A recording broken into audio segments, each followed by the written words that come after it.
Oke. Halo semuanya, salam hangat. Perkenalkan saya Ova Fikri Nugraha, mahasiswa Perpustakaan dan Sains Informasi Universitas Pendidikan Indonesia.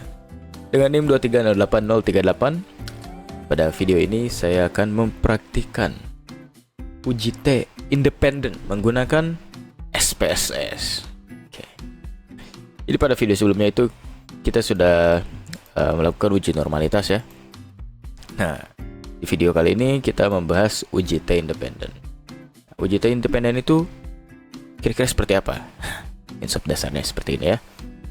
Uji T independen adalah uji beda dua kelompok yang tidak berpasangan. Nah, jadi uji T independen itu digunakan untuk menguji ya data dengan dua kelompok yang tidak berpasangan. Kalau berpasangan itu ada ujinya sendiri, yaitu uji T berpasangan.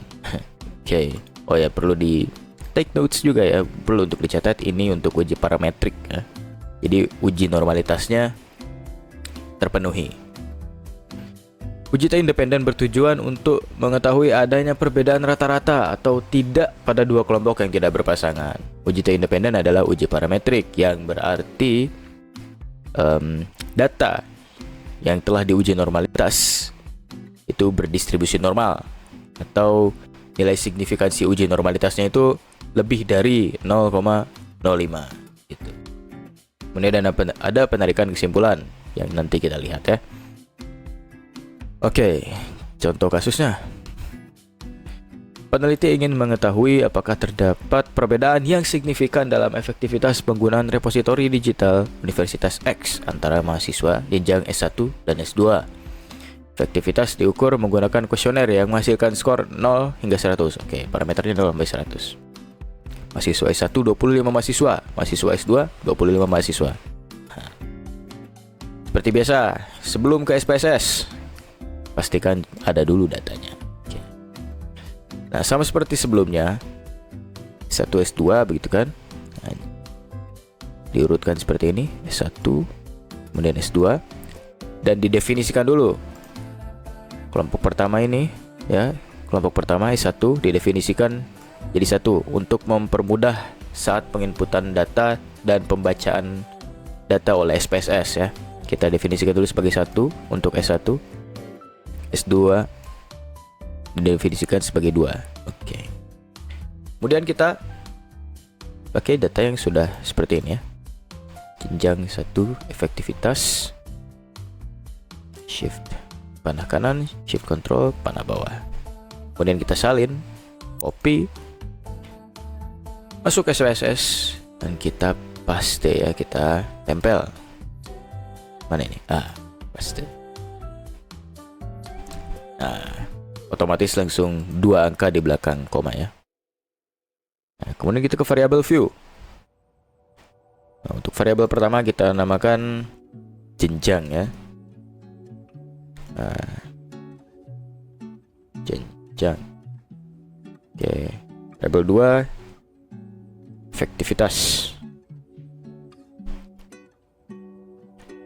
Kita labeli jenjang.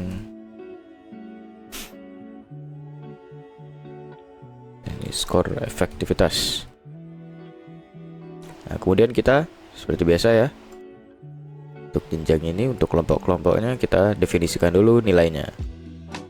Nah, tadi kan sudah didefinisikan ya, 1 dan 2. 1 untuk S1 jadi 1, labelnya S1. Kita add.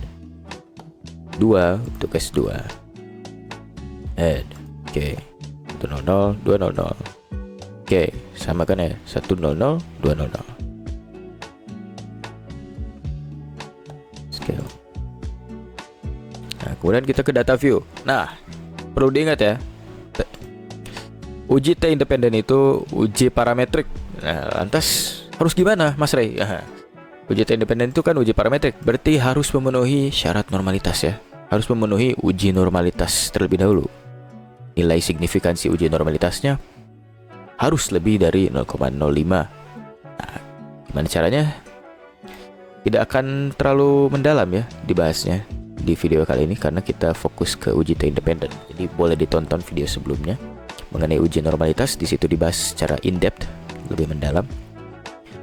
Nah, untuk sebelum kita masuk ke uji T independen, kita terlebih dahulu analyze ya. Kita uji normalitas terlebih dahulu. Descriptive statistic, explore. Nah, jenjang kita masukkan ke factor list. Skor efektivitas masuk ke dependent list. Plots. Nah, ini pastikan di checklist ya. Normality plot with test. Continue. Oke. Kemudian kita tunggu.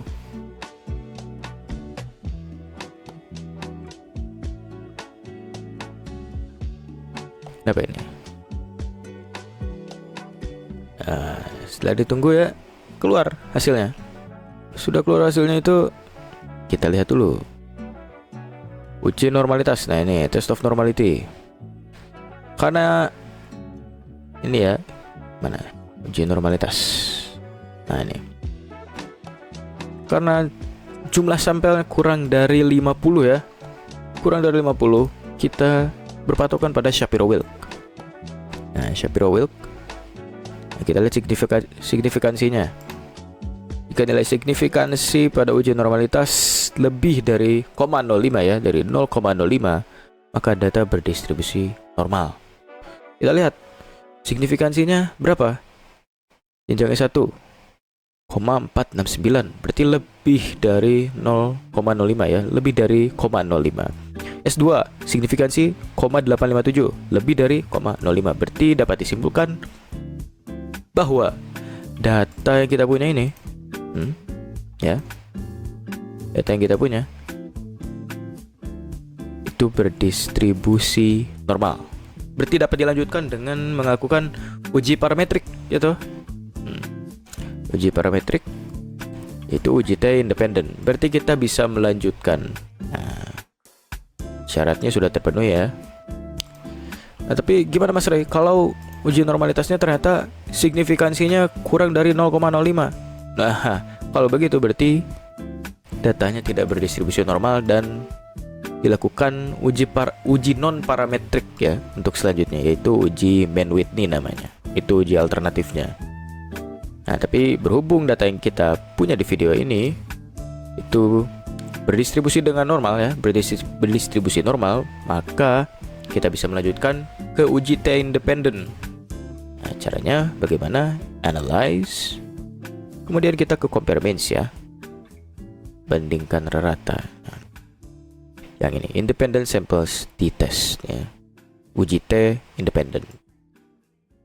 Kemudian jenjang masuk ke grouping variable, efektivitas masuk ke test variable. Nah, jenjang kita definisikan seperti yang tadi ya. Nah, grup 1 1, grup 2 2. Oke, continue. Oke. Sip. Kemudian kita oke. Nah, kita tunggu hasilnya keluar. Sedang diproses ya. Nah, keluar ini hasilnya. Nah, dites ya, uji T. Grup statistics ini untuk deskriptifnya. Min, ya, perbedaan minnya. Nah, kemudian ini hasil uji T-nya. Nah, kita lihat yang bagian atas ini, efektivitasnya. Equal variances assumed ya. Kita bisa lihat. Nah, kita terlebih dahulu melihat ke sini. Berdasarkan kesimpulan, jika nilai signifikansi atau sig-to-tail dia yang ini kurang dari 0,05 ya, kurang dari 0,05, maka ada perbedaan secara signifikan. Jika nilai signifikansi sig-to-tail ya lebih dari 0,05, maka tidak ada perbedaan secara signifikan. Nah, berarti kita lihat sig-to-tail. Kita lihat yang atas ya. Equal variances assumed. Nah, sig-to-tail 0,034. Berarti dapat disimpulkan bahwa ada perbedaan secara signifikan antara penggunaan ya, antara efektivitas penggunaan repositori digital ya pada studi kasus kita kali ini ya. Nah, efektivitas penggunaan repositori digital Universitas X antara mahasiswa jenjang S1 dan S2, berarti ada perbedaan signifikan ya pada efektivitasnya. Nah, kemudian kenapa kok kita lihat yang atas? Kenapa enggak yang bawah? Nah, kalau yang bawah itu ini ditentukan dari homogenitas datanya ya. Nah, homogenitasnya itu kita lihat dari mana? Udah ada di sini. Levin's test for equality of variances. Nah, kita lihat variance-nya. Signifikansinya itu 0,389. Nah, untuk penarikan kesimpulannya untuk homogenitas itu kurang lebih seperti uji normalitas ya. Jika lebih dari 0,05 ya nilai signifikansinya, maka data tersebut homogen. Maka yang dilihat itu yang atas ini. Namun jika jika kurang dari 0,05 nilai signifikansinya, maka kita lihat yang bawah ini. Ya, maka data tidak homogen. Namun homogenitas dari sebuah data itu tidak menghalangi untuk dilakukannya uji parametrik. Maka dari itu, selama datanya berdistribusi normal, kita lanjutkan ke uji parametrik. Maka dari itu, kita langsung melakukan uji T independen dan hasil analisisnya yaitu terdapat ya perbedaan signifikan dalam pengukuran efektivitas penggunaan repositori digital di antara mahasiswa S1 dan S2 pada Universitas X. Begitu. Karena nilai signifikansi two-tailnya ini ya, sig two-tailnya itu kurang dari 0,05. Begitu. Oke. Uji T kali ini selesai. Jadi kurang lebih seperti itu ya cara melakukan uji T independen. Oke. Jadi kesimpulannya terdapat perbedaan signifikan karena nilai sig two-tailnya ya kurang dari 0,05. Oke, segitu saja dari saya untuk uji T independen. Terima kasih.